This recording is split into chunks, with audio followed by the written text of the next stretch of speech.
the scratch of her pencil on paper, the almost inaudible rhythm of her writing, was more mesmerizing than any melody he'd ever studied.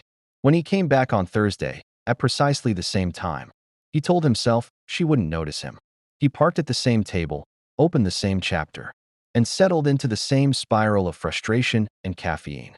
But his resolve crumbled in moments when his eyes drifted across the room. She was there again. Same trench coat, same posture, same methodical preparation of her workspace.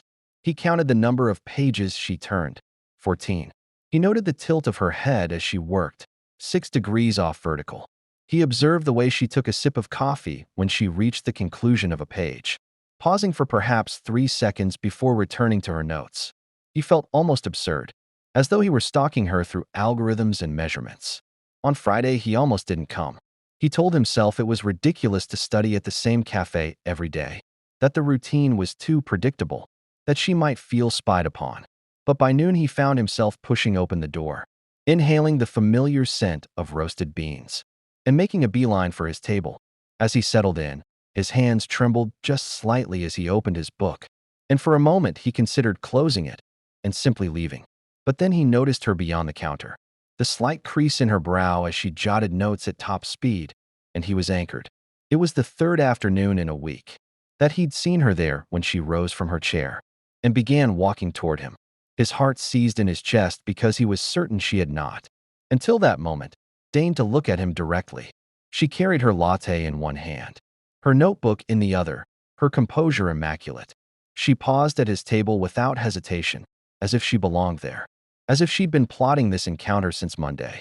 Her eyes flicked to the empty chair across from him and then to his face, wholly unblinking. "Mind if I sit?" she asked, gesturing at the chair.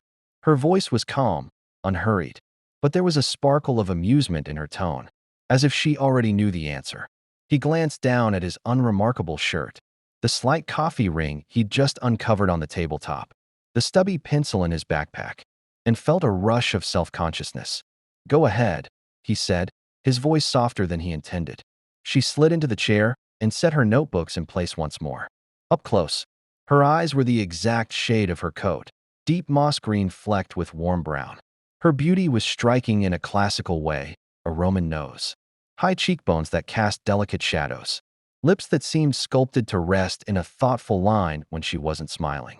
Yet there was a restless energy about her, a barely contained fervor that made her seem less like a film star from the silent era and more like someone on the brink of revelation. "I'm